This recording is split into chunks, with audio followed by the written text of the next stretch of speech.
And welcome to the special edition of Hannity. The cost of amnesty now is the first comprehensive immigration reform legislation in decades winds its way through Congress.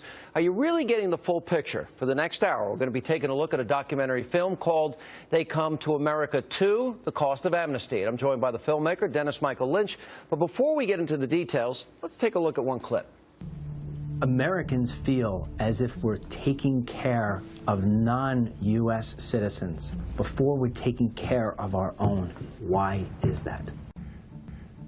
Part of it is, it's an impression that the government gives. They go out of their way to try to show how compassionate they are, to show how we are concerned about people all over the world, how we are not going to turn our backs on people who have come across the border. And the person who's most often forgotten is the average man, the average woman trying to live in a safe neighborhood, in a decent house, and get their kids through school. They're the people who have no lobbyists in Washington. They're just basically on their own. They feel that way, and justifiably so. That is unacceptable. Do you know how many illegal aliens that we have in this state of Maryland alone? No. 295,000. Listen, you got to times that number by 2 to 5. The thing there is going on with these illegals is that they show up at their rallies. They've got hundreds and hundreds and thousands of people. Congress works on numbers. If I don't see hundreds of people at this thing tonight, I can only feel so bad. We can only feel so bad. Come back and give us the results. Well, that's if I don't get shot. Man. All right. America is a nation of laws. It is our rule of law which really separates us from the rest of the world. It provides an infrastructure that gives people the opportunity to realize what they call the American dream. There was a time during the history of our country when American blacks who looked like me, while they had it right in the Constitution that all men are created equal in the sight of God, many of our founders did not live it out in principle, slavery. Racism card is something that makes white men very uncomfortable. If you really want to really insult and offend someone, call them a racist. Why do you have so much contempt for your audience?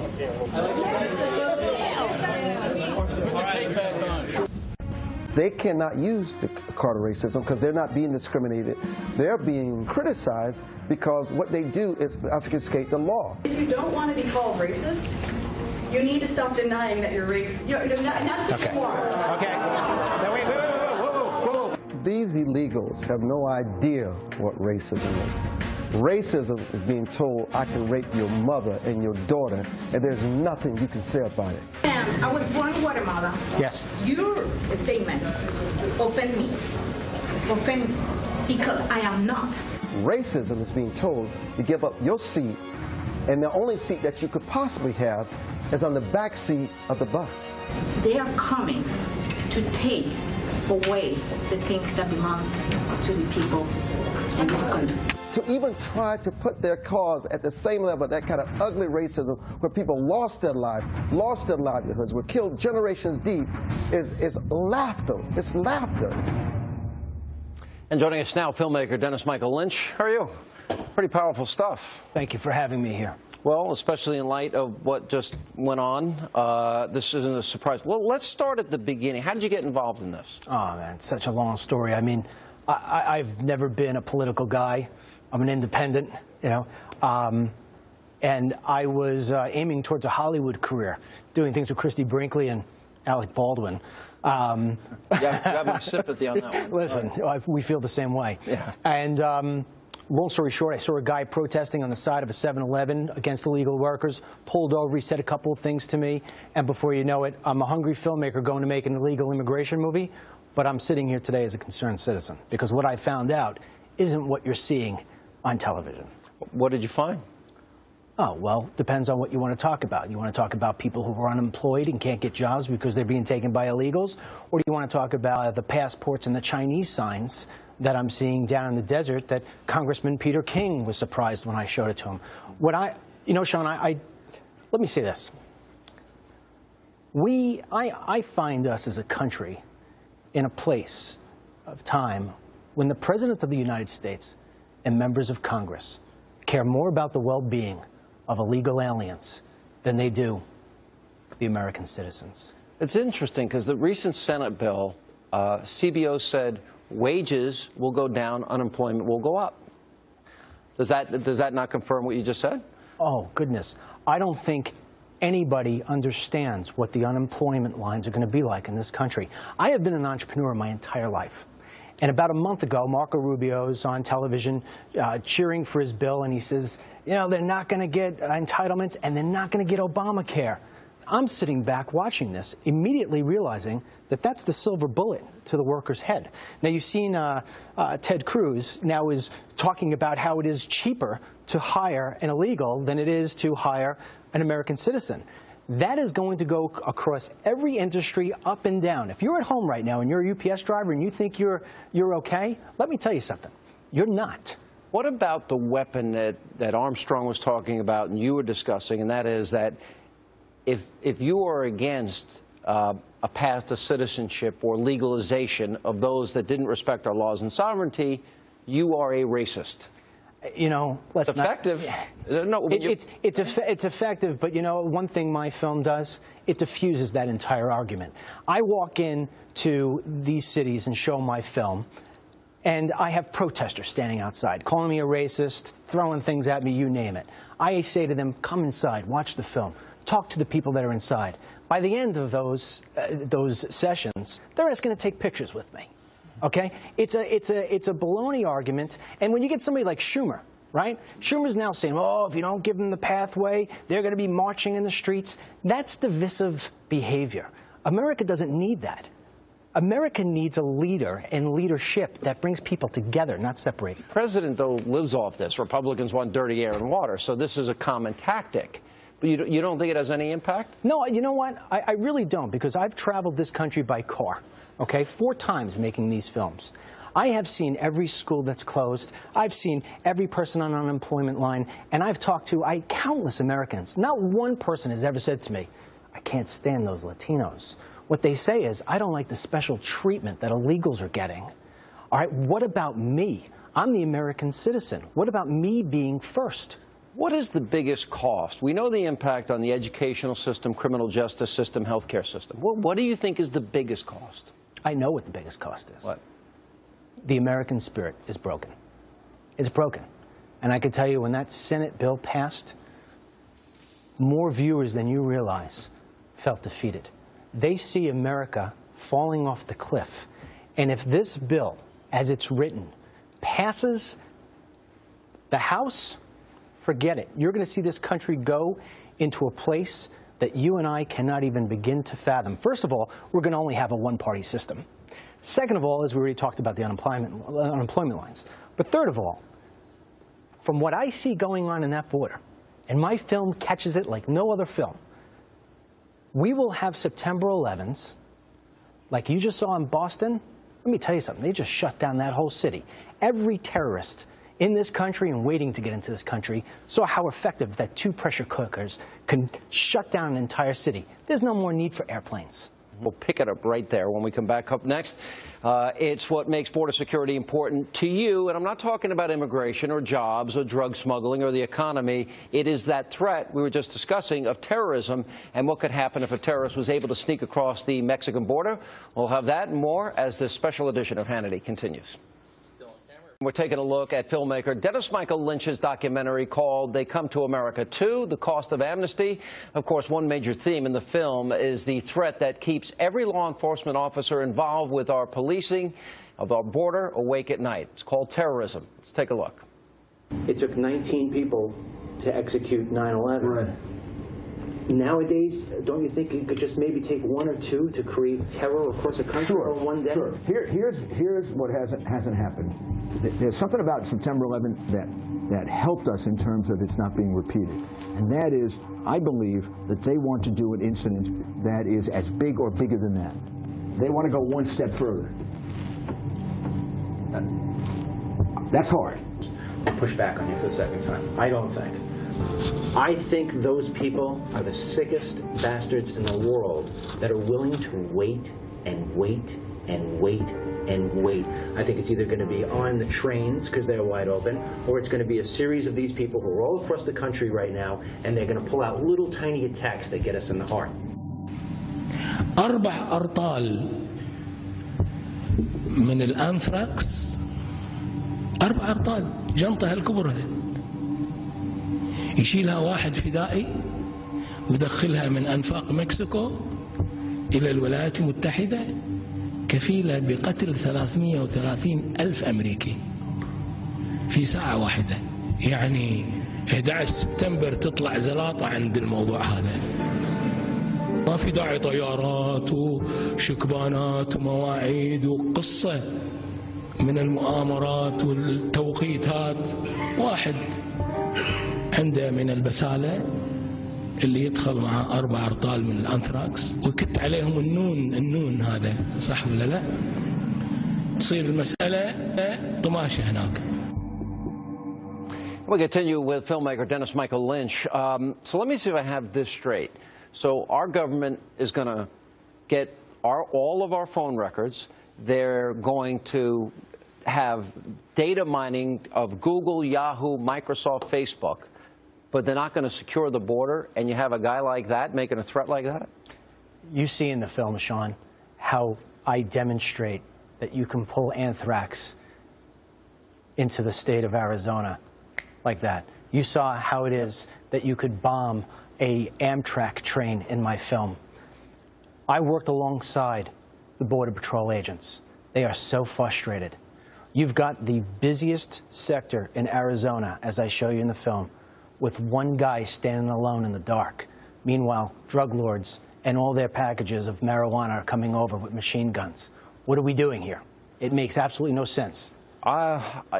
I told you this privately. I've been down to the border. I've covered it from the Rio Grande through San Diego. I saw one of the tunnels from Mexico. I've been to the drug warehouses, massive confiscations. I've been out on horseback. I've been out on all-terrain vehicles, helicopter boats. Same story I get with these guys. Isn't the #1 risk here what that terrorist is saying? That's why we should secure the border more than any other reason. Sean, if I were the President of the United States, based on what I've experienced in making this film and what people will see, I would walk off this set right now because I'd have to go call the National Guard and tell them to get down there. The fact that there was a bill that was just approved that says 10 years from now we'll have a secure border is absolutely irresponsible. Anybody who says yes to this bill is one of 3 things: incapable of reading a bill, number 2, incapable of watching a movie, mine, or 3, incapable of realizing what it's going to do to America. I watched 9/11 like this. I didn't see Democrats and Republicans fall out of that building. I watched American citizens fall out of that building. And you know what? There's a boy in Boston who should be playing baseball this weekend instead of being visited by his father in a graveyard. Why aren't we taking this seriously? Look, I have always said, and I'm glad your film goes into great detail about this, that is our #1 threat. Why don't these Washington politicians care? Because if they cared, they'd fix it. I'll tell you why they don't care. Because it doesn't happen to them.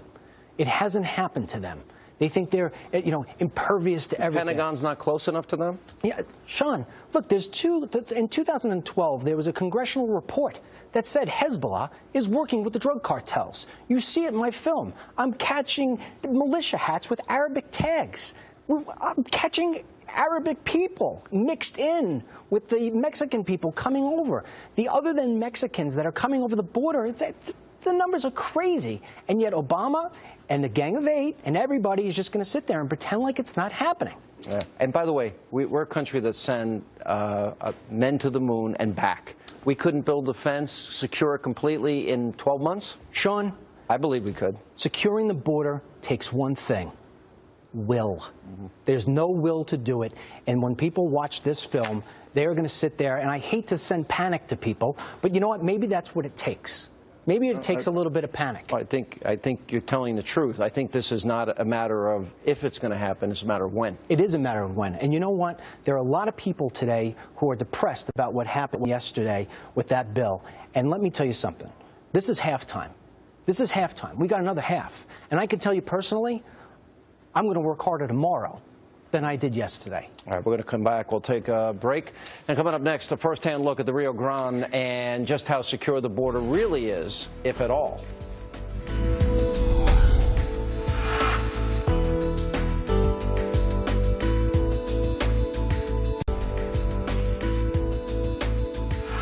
And welcome back. We are talking immigration with Dennis Michael Lynch, who has made the documentary film, They Come to America Too, The Cost of Amnesty. Now, just as we have done in the past when covering this story, Dennis traveled to one of the most difficult parts of the border, and that one is the Rio Grande River in Texas.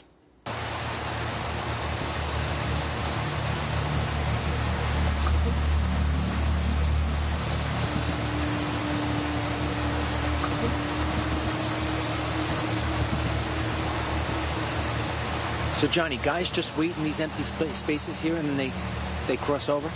Slightly, yes. You want to get across the river into the U.S., I mean, you got a 99% chance of getting across the river and making it. It bothers me, the lack of enforcement, but, you know, you want to get elected, you leave it alone. You don't want to get elected, you address it. Are we being watched right now by pretty dangerous people? Yes, we are. Janet Napolitano is in charge of determining whether the borders are safe or not. So the president has basically said, hey, listen, I'm going to let Janet determine whether or not the borders are secure. That's how we're going to know. Janet Napolitano just said the other day, the border is a safe border, the border is secure. 10 being safe, 1 being open. How would you rate the border right now as of 2013? 5 or 6.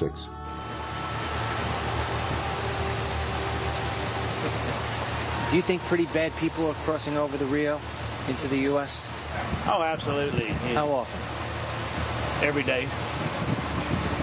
You know, I hear of the raids and the roundup, you know, from the stash houses and stuff. And, you know, there's no doubt if the terrorists want to come to the U.S., they're going to come through the southern border.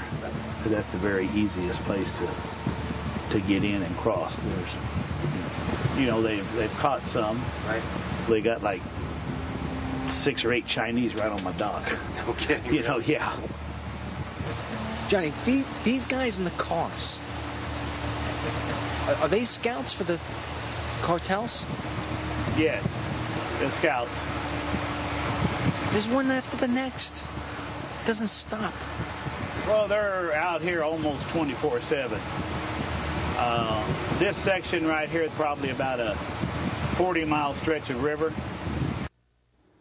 All right, you know, what really stuck out, 99% success rate of getting across the river into America. I was down there, and I saw it myself. It's very close. Dangerous people every single day coming through. There's 2 border boats that travel those 40 miles. They stick together, and the thing runs like a snake. I mean, it's not hard to get across.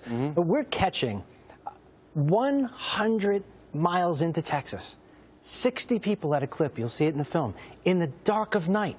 And, you know, you don't see this on television, Sean. Yeah, I've been out with these guys. I've seen it up close. It's frightening when you see how easy it is and how rampant it is. And here's the deal. This is a different sort of policing. I mean, in New York, we got 2 cops in a car. You got 1 bad guy.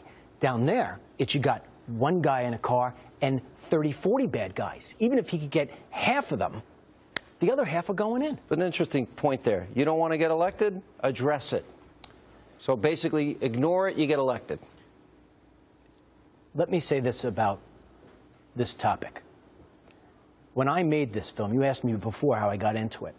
I remember calling my wife and saying, we have an Oscar film. You're not believing the things I see. Hollywood's closed me out.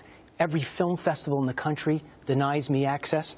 I can't rent theaters. If I do rent a theater, people call up and say, if you show this guy's film again, I'm never coming again. What do you mean you can't rent a theater? Everybody can rent a theater. Sean, either they don't like the message that I put an American face on these films, or they don't want the protesters who come out in the front. And that I understand. So, Sean, I was on Fox and Friends about a year ago. I had to take the DVD, and I'm holding the DVD up. I said, I had a DVD. If you buy 1, I'll send you 5. Spread it out to the American people.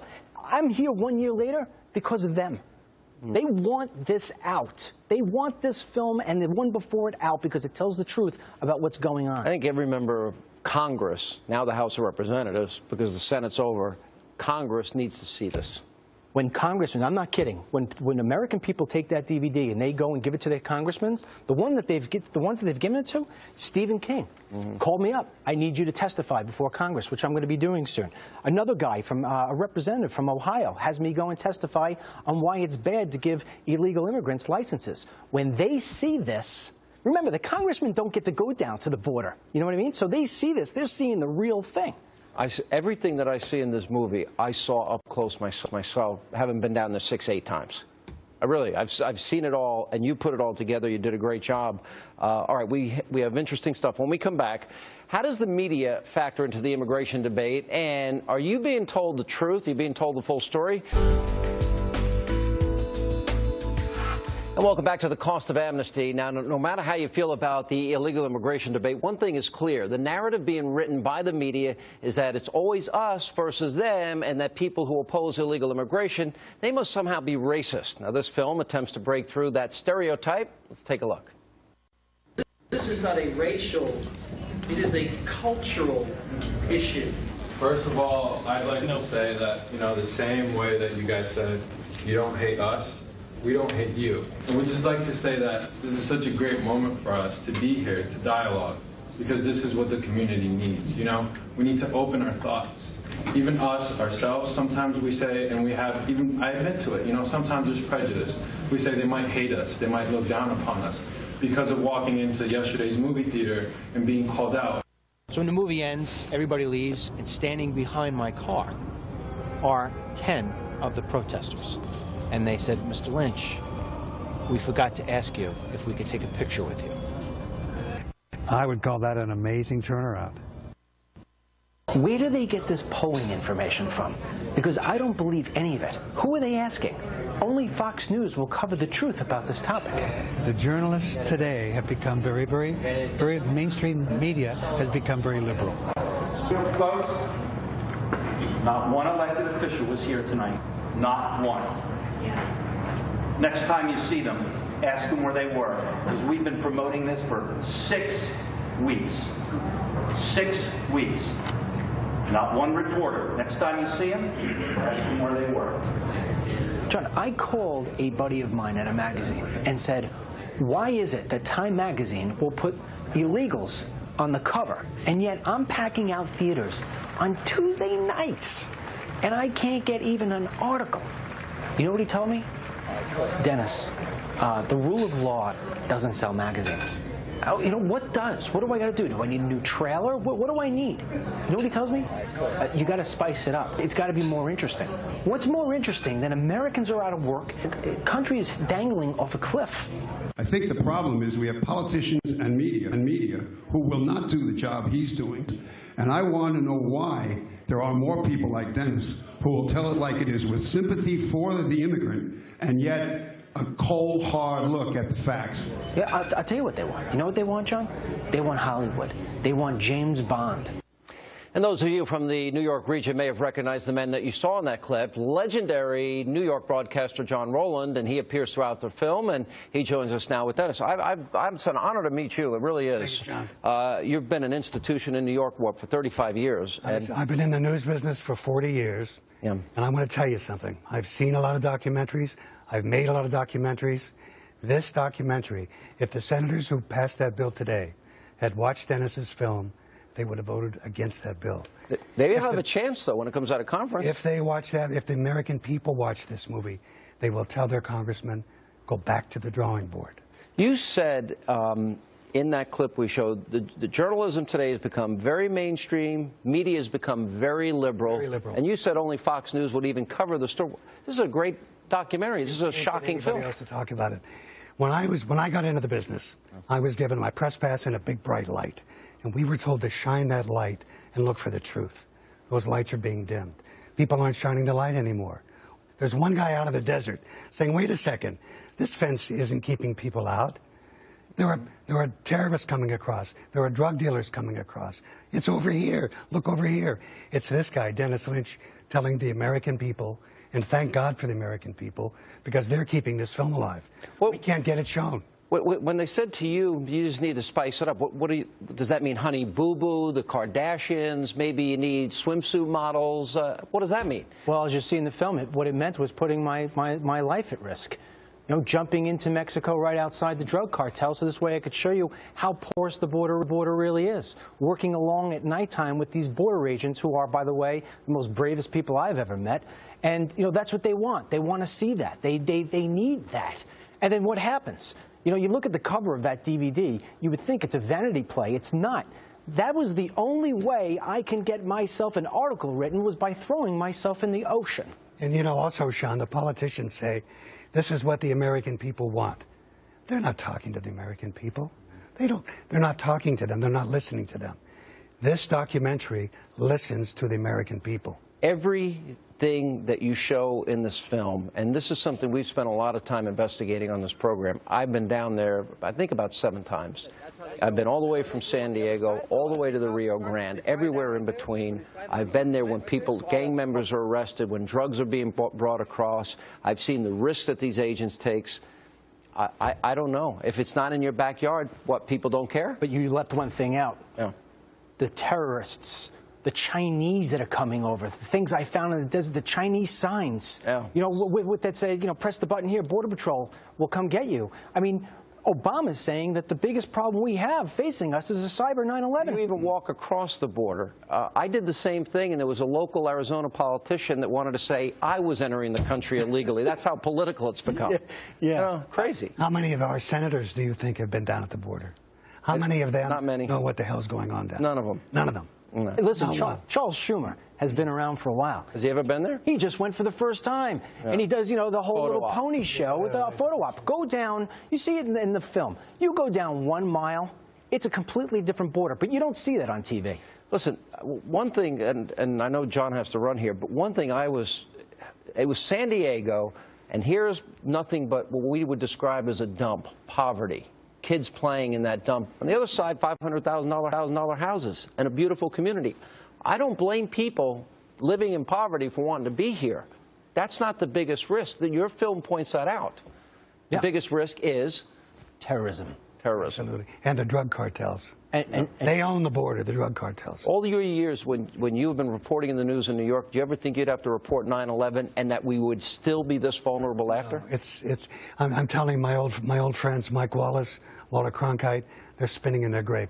Journalism is dead. Like those two guys, is dead. Wow. Good old-fashioned investigative journalism, dead. Sad. That's sad. All right. Really nice to meet you. Thank you. It's an honor for me. Thank you so much for being here. And coming up, why Dennis carries around a picture of this firefighter who was killed on 9/11 and why the hero's mother feels so strongly about immigration. She'll join us coming up next here on the special edition of Hannity. And welcome back to the Cost of Amnesty Now. Earlier we talked about the threat of terrorists potentially infiltrating the country across our porous borders. Now, sadly, that's not the only way they could enter the U.S. to harm Americans, and nobody knows that more than Rosemary Kane, whose son George was a New York City firefighter. He was killed on September the 11th. Let's take a look. And he was leaving to go back to the city. He had to go to work. He had a blue truck, a pickup truck, and I can still see the truck going down the road. And that was the last time I saw him. They knew what they were getting into that morning. And when they were in the Marriott Hotel, they were evacuating some of the guests. Unfortunately, when the North Tower came down, it took out one part of it, and when the South Tower came down, it took out the other part of it. So the building was totally obliterated. And any time that I was there and I'd see a remains, I would just, oh, please, God, let it be George. Please, God, let it be George. But that, to me, is my miracle. I thank God every day that we had recovery, and we were able to lay him to rest. When I came in here, the first thing you asked me was, well, what made you call me? Yeah.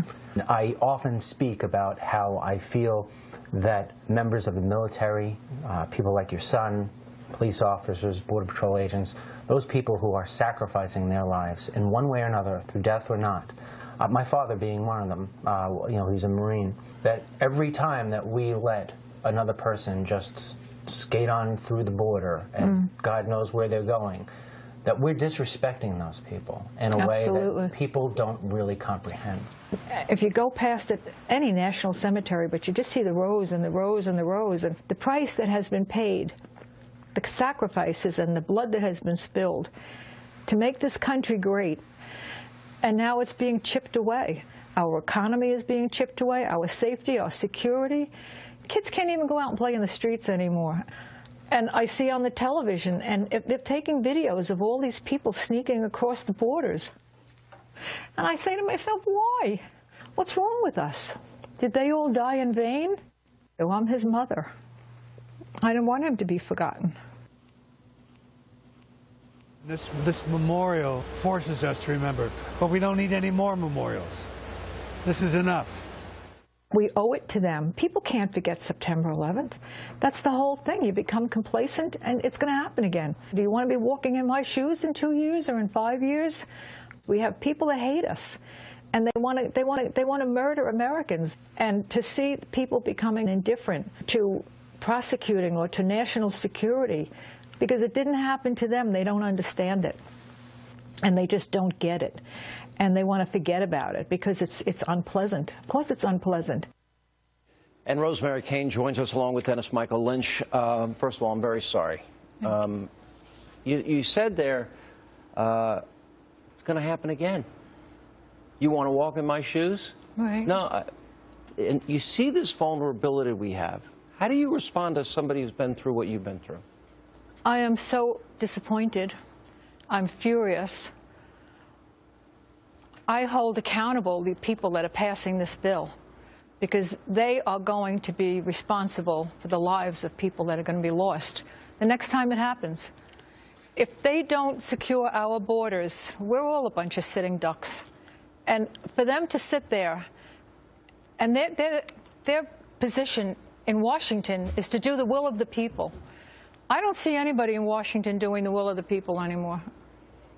You know, it's such a vulnerability, but I actually agree with both of you that it's inevitable at this point because it's such a huge vulnerability. Everyone said, well, you're talking about this from a political point of view. I'm talking about this from a national security point of view, so that this doesn't happen to mothers and fathers or kids that lose their moms and dads. Right. The only one who really puts his money where his mouth is Dennis Michael Lynch. He left his wife and his children, and he got in a car, and he drove down to the Texas border, and he put himself in harm's way. Why aren't the people in Washington putting themselves in harm's way? Why aren't they walking the walk as well as talking the talk? It's easy for them to make that decision. It seems basic, doesn't it, especially if we're going to spy on fellow Americans in the name of Homeland Security, that we would at least first secure the border, knowing what we know and what this film exposes? Yeah. Sean, if I may say, America is at a point right now where it's going to learn all of its lessons the hard way. And we've said this a few times already. It's not a matter of if, it's a matter of when. And, you know, I want to say something about Rosemary. You know, we really throw around the word hero very loosely in this country. And this woman did the most bravest thing I've ever had anybody do in front of me. After I interviewed her, she went into her room and brought out this cross that is made from the steel of the Trade Center that was given to her. And she came and gave it to me and said, 3,000 angels have my back. This is the only second time I've ever met this woman. I love her. And you know what? The people out there who feel as if, the Americans who feel as if they've been forgotten, I'm not forgetting them. I know you're not forgetting. I have in my office, it's a little bit bigger than that, but I have the same thing made out of the steel. This goes with me wherever I go. Oh. I don't want my son's death to be in vain. I don't want all of the soldiers that have given their lives to make this country the great country that it is.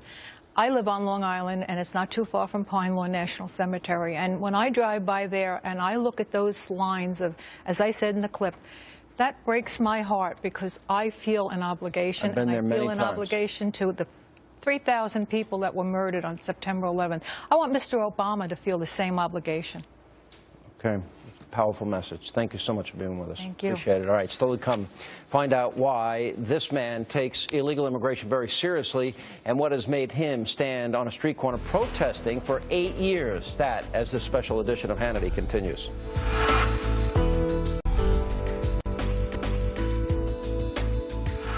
Welcome back to the cost of amnesty. Now, many people on both sides of the debate are passionate about the issue of illegal immigration, but one man seems more upset than most. Tom Wendell says that he is an unemployed construction worker, does not like that illegal immigrants and day laborers are taking work from Americans. So for the last 8 years, he has protested on a street corner outside of a 7-Eleven in Long Island, right in front of the day laborers who gathered there looking for work. He caught the attention of Dennis and, well, he found his way into the film.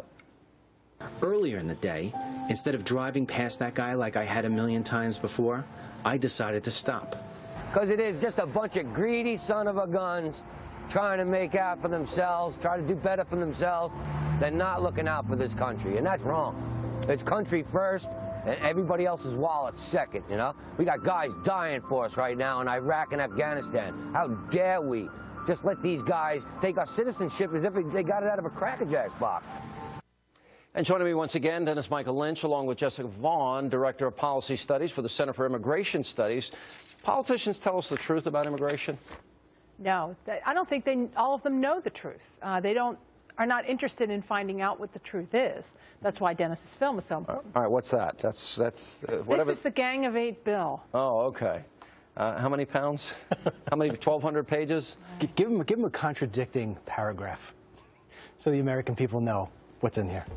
Well, one is about Janet Napolitano having the ability to decide on whether she wants to build a fence in a certain area or not. That was part of the Corker Amendment. You're absolutely right. And this monstrosity is littered with things like that. For example, illegal aliens who've killed somebody, they say, are not eligible unless they killed them with their car while they were drunk, and then it's fine because that's a minor traffic offense. If you're a gang member, you're supposed to be ineligible. They tell us that. Unless you promise that you're not in the gang anymore. Well, only Washington can screw something up this bad, right? Absolutely. And, you know, they're really, I mean, we should worry when Congress takes up legislation that looks like this. None of them read it either. You read it. I've read it. They don't read it. This is a joke. And what we have to worry about is that they try to repeat it again in the House. And if I could say something, Sean, two things, actually. I want to say to the American people, if you go to theycometoamerica.com and you get that DVD, I send you the 5. You send them out to the congressmen, you send them out to your neighbors who don't watch Fox, and they'll be on the phone tomorrow. And to Tell them the website. Theycometoamerica.com. And Sean, when I was traveling in Texas by myself on a long road, this was a year ago, I said, you know what, maybe one day Hannity will give me an hour special. I have to tell you, this was an honor for me, and you're a true patriot. I appreciate it. It's because it's a great film, great work. They buy one, they get 5, and they get give 5, it to they their send them out. And I will not quit on these people. I will not quit. Well, our national sovereignty is at stake. So thank you for what you did. Great job. Thank you, both. Sean. All right, that is all the time we have left this evening. As always, thank you for being with us, and we'll see you back here soon on Hannity.